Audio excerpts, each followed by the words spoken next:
Hello friends, welcome to my channel kindergarten learning. Friends, आज की इस वीडियो में हम डिस्कस करेंगे कि समर वेकेशंस को प्रोडक्टिव कैसे बनाया जाए बच्चों के लिए। समर वेकेशंस एज सारे बच्चों की शुरू हो चुकी हैं, तो बच्चों का टाइम मैनेजमेंट करना बहुत ज़रूरी है ताकि बच्चे टाइम वेस्ट ना करें और उसको ज़्यादा से ज़्यादा अच्छे तरीके से यूटिलाइज़ करें और अपना एन्जॉय भी करें। शुरू करते हैं कि मैं आपसे कुछ आइडियाज़ शेयर करूँगी कि आप समर वेकेशंस में बच्चे को क्या कुछ करवा सकते हो। वो आपने डिसाइड करना है क्या करवाना है और बच्चे के इंटरेस्ट के अकॉर्डिंग चूज़ करना है। I am here with few ideas for you. First of all, बच्चे की जैसे कि मैं यहाँ पे किंडरगार्टन के बच्चों की बात कर रही हूँ, फर्स्ट सेकंड थर्ड क्लास तक के बच्चों की बात कर रही हूँ कि उनके लिए इंग्लिश लैंग्वेज की शुरुआत हो रही होती है। तो वो इंग्लिश लैंग्वेज अभी सीख रहे होते हैं। जैसे LKG UKG में बच्चे अभी 3 CBC वर्ड्स ज्वाइन करना सीख रहे होते हैं, रीडिंग सीख रहे हैं, राइटिंग सीख रहे हैं, बच्चे स्पीकिंग सीख रहे हैं, लिसनिंग सीख रहे हैं। तो इस समर वेकेशंस में फोकस करें इंग्लिश लैंग्वेज पे। इंग्लिश लैंग्वेज पे उनको लैंग्वेज की रीडिंग, राइटिंग, स्पीकिंग, लिसनिंग, इन चारों चीज़ों पे लैंग्वेज की फोकस करें। जैसे कि रीडिंग में आप क्या कर सकते हो, बच्चों की उनको हर रोज़ एक स्टोरी दीजिए रीड करने के लिए। उसमें जो भी वर्ड उसको नहीं समझ आ रहा, कैसे प्रोनाउंस करना है, कैसे बोलना है, उसको रीड करना है, तो उसको अंडरलाइन करवाइए बच्चे को और उसको फिर बताइए आप कैसे रीड करना है। उसको 2-3 बार रिपीट करवाइए। ऐसे हर रोज़ एक स्टोरी, सिर्फ एक स्टोरी करवाइए। एक स्टोरी, अगर स्मॉल स्टोरी, अगर बड़ी स्टोरी है तो उसका एक पेज दे सकते हो आप। एक पेज रीड करवाइए हर रोज़ बच्चे को और उसके डिफ़िकल्ट वर्ड्स बच्चे को रिपीट करवाइए। इससे क्या होगा, हर रोज़ बच्चा कुछ नए वर्ड्स सीखेगा रीड करने। इसके बाद सेकंड आ गया राइटिंग। बच्चे की आपने हैंड राइटिंग पे भी बहुत फोकस करना है, क्योंकि हैंड राइटिंग में बच्चे के मार्क्स बहुत कटते हैं। अगर बच्चा की हैंड राइटिंग बहुत अच्छी है तो उसको एक्स्ट्रा मार्क्स मिलते हैं। तो हैंड राइटिंग पे फोकस करना भी बहुत ज़रूरी है। हैंड राइटिंग के लिए बच्चे को हर रोज़ एक कर्सिव हैंड राइटिंग का पेज दीजिए हर रोज़ उसको, कि हैंड राइटिंग उसकी और भी सुंदर बने। और बच्चे को राइटिंग में इंग्लिश राइटिंग कैसे करनी है, मतलब कॉम्पोजिशन इंग्लिश में कैसे करनी हो, उसकी भी प्रैक्टिस करवानी है। उसके लिए क्या कर सकते हो आप, बच्चे को कोई भी पिक्चर दीजिए, कोई भी गूगल से सर्च करके पिक्चर दिखा दीजिए, या कोई भी स्टोरी में से पिक्चर दिखाइए और उस पर उसको बोलिए कि 10 लाइन्स लिखो इन इंग्लिश।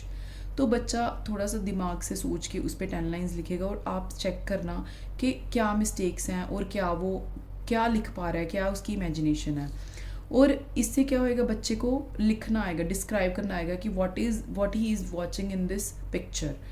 और कॉम्पोजिशन में क्या है, बच्चे को आप बोलिए कि जैसे फादर के ऊपर 10 लाइन्स लिखिए, मदर के ऊपर, grand mother, grand father, brother, sister, किसी भी रिलेशंस के ऊपर, जा माई पेट डॉग, माई पेट कैट, किसी भी चीज़ के ऊपर, माई फेवरेट टॉय, उसके ऊपर 10 लाइन्स लिखो। तो बच्चे को खुद कॉम्पोजिशन करनी आएगी इंग्लिश में, कैसे कंपोज करनी है लाइन्स। इससे उसकी प्रैक्टिस होएगी। ये हो गया writing of English. Now comes to next step, that is speaking. Speaking में क्या करना है आपने, वैसे तो रूटीन में ही बच्चे के साथ बेसिक जो लैंग्वेज इंग्लिश में ही सेंटेंसेस, बेसिक सेंटेंसेस होते हैं जो, जैसे कि come here, are you hungry, simple से बिल्कुल सिंपल सेंटेंसेस, वो आप इंग्लिश में ही बोलो बच्चों के साथ, ताकि बच्चे जल्दी इंग्लिश में ये स्मॉल छोटी छोटी लाइनें सीख जाएं। और सेकेंडली उनको बोलिए कि दिन में आधा घंटा हम ऐसा रखेंगे कि हम इंग्लिश में ही बात करेंगे एक दूसरे से, बिल्कुल और कोई लैंग्वेज यूज़ नहीं करनी। तो बच्चा सोचेगा रूटीन में क्या बोलना है, तो बच्चा कुछ ना कुछ सीखेगा स्पीकिंग में।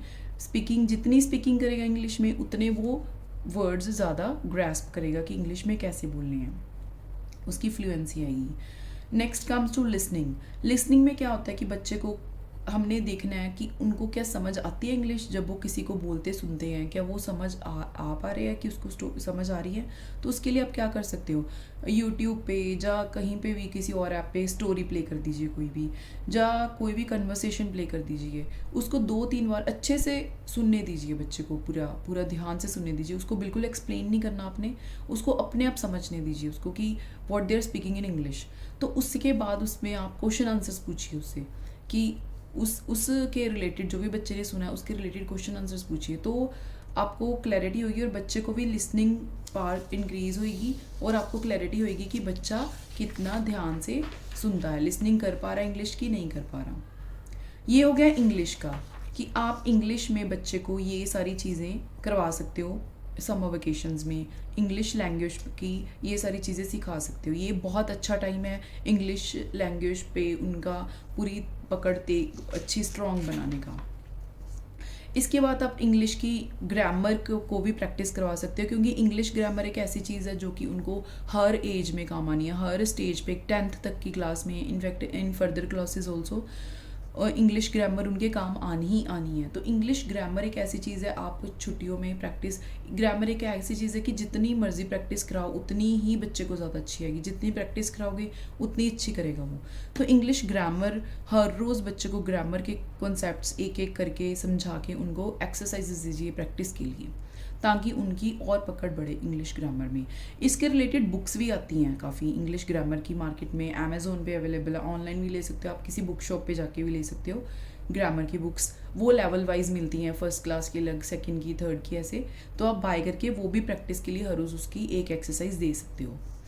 तो इसके बाद आ गया मेंटल मैथ्स। मेंटल मैथ्स में क्या है, बच्चे को हमने रूटीन में जो मैथ्स होता है, कैलकुलेशंस कैसे करनी है, रूटीन में प्रॉब्लम्स कैसे सॉल्व करनी है, एडिशन, सब्ट्रैक्शन, छोटे बच्चों के लिए ये सारे न्यू कॉन्सेप्ट्स होते हैं। तो वो सारी, ये जितनी बच्चे प्रैक्टिस करेंगे उतना ही ज़्यादा अच्छा मैथ्स में उनका पकड़ होगी। तो आप मेंटल मैथ्स की भी प्रैक्टिस हर रोज़ करवा सकते हो बच्चे को, टेबल्स लर्न करवा सकते हो बच्चे को। तो टेबल्स ऐसी चीज़ है जब तक आप बच्चे को हर रोज़ रिवाइज, क्योंकि वो एक क्रैमिंग करने वाली चीज़ है कि वो याद ही करने पड़ेंगे, उसकी और कोई ऑप्शन नहीं है। तो बच्चे को हर रोज़ रिपीट करवाओगे तो ऑटोमेटिकली उनको लर्न हो जाएंगे टेबल्स। ऐसे ही आप बच्चे को जीके करवा सकते हो। जीके में जनरल नॉलेज, आप बेसिक जनरल नॉलेज दे सकते हो बच्चे को, जैसे कि हमारे इंडिया के बारे में, कितने कॉन्टिनेंट्स हैं उसमें, कितने स्टेट्स हैं, कितनी रिवर्स हैं, क्या लैंड फॉर्म्स हैं, हमारे प्राइम मिनिस्टर का क्या नेम है, हमारे स्टेट के चीफ मिनिस्टर का क्या नेम है। ये बेसिक इन्फॉर्मेशन आप जीके की लेके बच्चे को करवा सकते हो जीके को, ताकि बच्चे को जनरल नॉलेज भी पता ज़रूरी है, क्योंकि आगे जाके कम्पिटिटिव एग्ज़ाम्स में बैठना बच्चों ने। तो ये बेस बन रहा है अभी बच्चों का, तो इन चीज़ों से बच्चों का बेस बहुत अच्छा बन जाएगा। आप बच्चे को कैलीग्राफी भी करवा सकते हो। कैलीग्राफी एक बहुत अच्छी ऑप्शन है, एक बहुत क्रिएटिव राइटिंग है।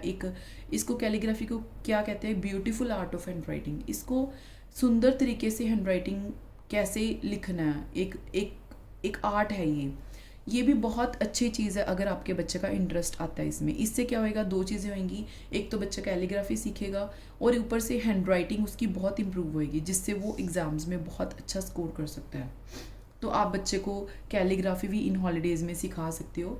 इसके यूट्यूब पे काफ़ी फ्री ट्यूटोरियल्स पड़े हैं। आप बच्चे को क्लासेस भी, ऑनलाइन ऑफलाइन क्लासेस एनरोल करवा सकते हो, जो खुद भी सिखा सकते हो सीख के यूट्यूब से। That's not very difficult. Now comes to, ये सारी होगी स्टडी की बात कि बच्चे को स्टडी में क्या करवाना है। बच्चे को पूरे दिन में 2 घंटे भी आप स्टडी करवाते हो तो दैट्स मोर देन सफिशिएंट। 2 या 3 घंटे बच्चा पढ़ रहा है तो बहुत है समर वेकेशंस में। इससे ही बच्चे का काफ़ी बेस क्लियर हो जाएगा। इसके बाद बच्चे की हॉबीज़ पे भी बहुत ध्यान देना है। बच्चे ने एंजॉय करना है समर वेकेशन पे। हमने बच्चे पे लोड नहीं डालना पढ़ने का कि पहले स्कूल जाते हुए भी बच्चा पढ़ रहा है, छुट्टियों में भी बच्चे को है कि सारा दिन पढ़ी जा रहा है। नो, हमने बच्चे को बर्डन नहीं करना स्टडी से।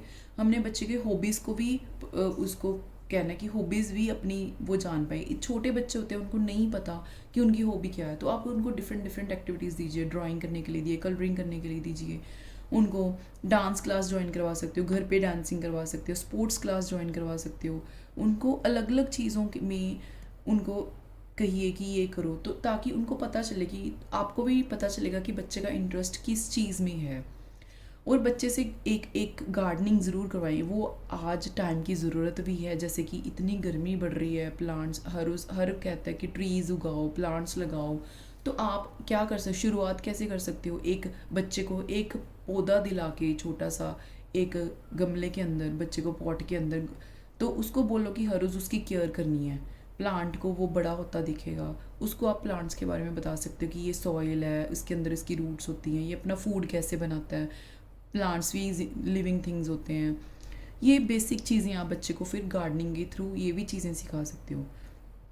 इससे बच्चा सीखेगा भी और उसको वो एंजॉय भी करेगा काफ़ी। इसके बाद बच्चे को आर्ट एंड क्राफ्ट भी करवा सकते हो आप, जैसे कि उसकी क्रिएटिविटी, उसको 2-3 चीज़ें दे दीजिए, उसको बोलो कि कुछ भी क्रिएट करके दिखाओ, कुछ भी क्रिएटिविटी दिखाओ। इससे क्या होगा, बच्चे की इमेजिनेशन पावर स्ट्रॉन्ग होगी, बच्चा कुछ भी इमेजिन करके कुछ भी क्रिएट करेगा। और आप बेस्ट आउट ऑफ वेस्ट भी करवा सकते हो कि कोई भी वेस्ट चीज़ें हैं घर पे, उसका कुछ भी अच्छा सा बनाओ। आजकल तो इतना ट्रेंडिंग चल रहा है यूट्यूब पे, आप कितनी मर्जी वीडियोस निकाल लो बेस्ट आउट ऑफ वेस्ट पे, बच्चे के लेवल की आप कुछ भी वेस्ट आउट ऑफ वेस्ट करवा सकते हो। और बच्चे को पता चलेगा कि कोई भी चीज़ हम जो वेस्ट है घर पे फालतू है, उसको कैसे रीयूज़ कर सकते हैं। और last but not the least कि आउटडोर स्पोर्ट्स, बच्चे के लिए आउटडोर स्पोर्ट्स बहुत ज़रूरी है। बच्चे को 2 घंटे हर रोज़ अपने फ्रेंड्स के साथ बाहर खेलने के लिए ज़रूर दें। बच्चा जितना भागेगा, कूदेगा, दौड़ेगा, उतना ही बच्चा स्ट्रांग बनेगा। जितना वो फिजिकली स्ट्रांग है, उतना ही वो मेंटली स्ट्रांग होएगा। जितना हंसेगा, खेलेगा, उतना ही वो ग्रो करेगा, अच्छा ग्रो करेगा, हेल्दी ग्रो करेगा। इसलिए बच्चे के लिए आउटडोर स्पोर्ट्स बहुत ही ज़्यादा ज़रूरी हैं। बच्चे को आउटडोर स्पोर्ट्स में आप उसको अपने फ्रेंड्स के, उसके एज मेट्स के साथ छोड़िए और उसको कोई क्लास ज्वाइन करवाइए, बैडमिंटन क्लास, वॉलीबॉल क्लास, जो भी उसका इंटरेस्ट है। छोटे बच्चे छोटे हैं तो आप उसको अपने फ्रेंड्स के साथ खेलने दीजिए। थोड़े 1st-2nd स्टैंडर्ड के बच्चे स्केटिंग सीख रहे हैं, कुछ भी आउटडोर गेम्स आप बच्चे को ज़रूर करवाएं, ताकि बच्चा खुल के खेल सके और खुल के एंजॉय कर सके। इसके बाद ये होगी सारी ये आइडियाज़ जो मैं आप कह रही थी कि आप समर वेकेशंस में बच्चे को क्या कुछ करवा सकते हो। नेक्स्ट लेवल इज़ आपने बच्चे का रूटीन कैसे सेट करना है। रूटीन के लिए आपको एक टाइम टेबल बनाना पड़ेगा। लाइक हमारे पूरे डे एंड नाइट को मिला के 24 आवर्स होते हैं, बट हमारे पास दिन में जैसे सुबह से लेके शाम तक हमारे पास 12 आवर्स होते हैं। तो बच्चे को वो वाले आवर्स हमने कैसे प्रोडक्टिव तरीके से यूटिलाइज़ करने हैं, ताकि बच्चा खेले भी, एंजॉय भी करे और पढ़े भी साथ में। तो उसके लिए बच्चे का टाइम टेबल सेट करना बहुत ज़रूरी है। तो बच्चे का टाइम टेबल इस तरीके से सेट करिए कि बच्चा बहुत कंफर्टेबली उसको एंजॉय कर सके, फॉलो कर सके। ऐसे नहीं कि हमने इतना स्ट्रिक्ट टाइम टेबल बना लिया कि बच्चा फॉलो ही ना कर पाए। ये मैंने एक रैंडम एक टाइम टेबल बनाई है कि ज़रूरी नहीं आपने ऐसे ही बनाना है, आप अपने तरीके से बनाइए। ये मैं सिर्फ एक एग्जांपल देने के लिए आपको दिखा रही हूँ। जैसे कि मैंने इमेजिन किया कि बच्चा अगर मान लीजिए 9 o'clock उठता है, क्योंकि हम छुट्टियों में बच्चे को जल्दी नहीं उठाते, तो आपका बच्चा आपके अकॉर्डिंग, कई बच्चे जल्दी भी उठ जाते हैं, तो मैं 9 o'clock लेके चल रही हूँ कि अगर बच्चा 9 o'clock उठ रहा है, 9 to 10 बच्चे का रख दीजिए बेदिंग का टाइम, नहाने का और ब्रेकफास्ट करने का टाइम।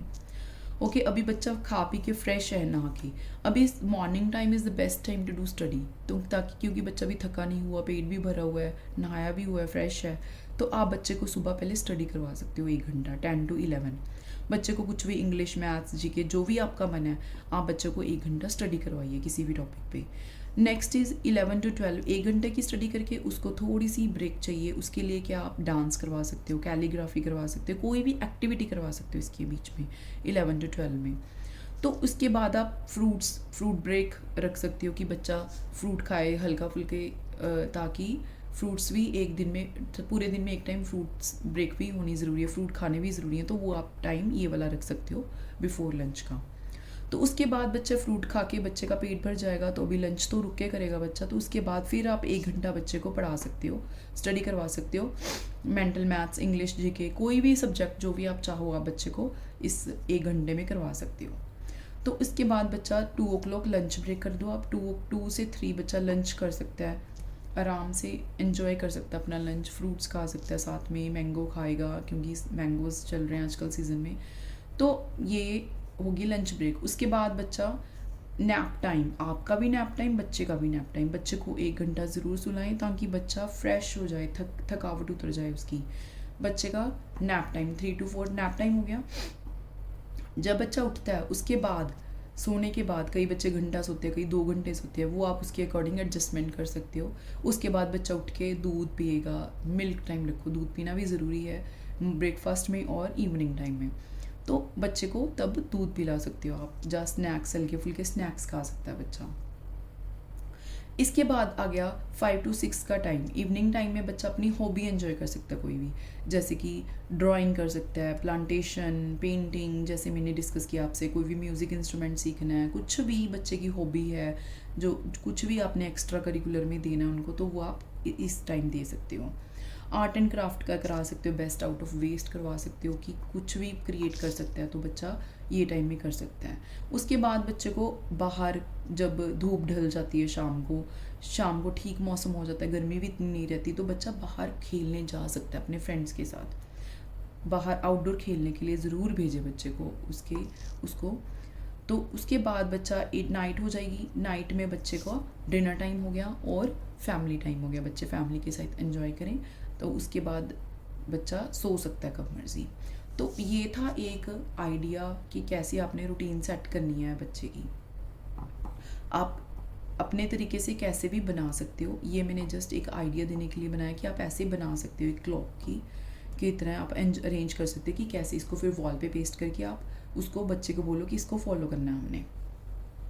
तो इससे क्या होएगा, आपका टाइम बहुत अच्छे तरीके से मैनेज होएगा और बच्चा सारी चीज़ें कर पाएगा, पढ़ भी पाएगा, अपनी हॉबी भी एंजॉय करेगा, बच्चा टाइम पे खाना भी खाएगा और बच्चा खेलेगा भी।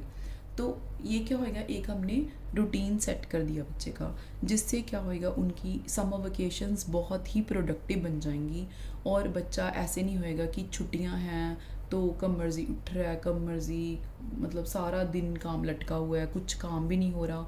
ऐसे भी नहीं होएगा जो आपको प्रॉब्लम्स आती हैं कि हाँ बच्चा ना तो खाना खाने में आ रहे हैं, ना काम ख़त्म हो रहा है, ना बच्चा पढ़ रहा है, मतलब कुछ भी नहीं हो रहा। ये चीज़ें की प्रॉब्लम आपकी सॉर्ट आउट हो जाएगी अगर आप एक रूटीन फॉलो करोगे। Okay, thank you very much for watching my video. अगर आपके पास कोई सजेशंस हैं, आपको ये वीडियो अच्छी लगी, तो प्लीज़ मुझे कमेंट ज़रूर कीजिए और लाइक ज़रूर करिए मेरी वीडियो और शेयर भी ज़रूर करिए।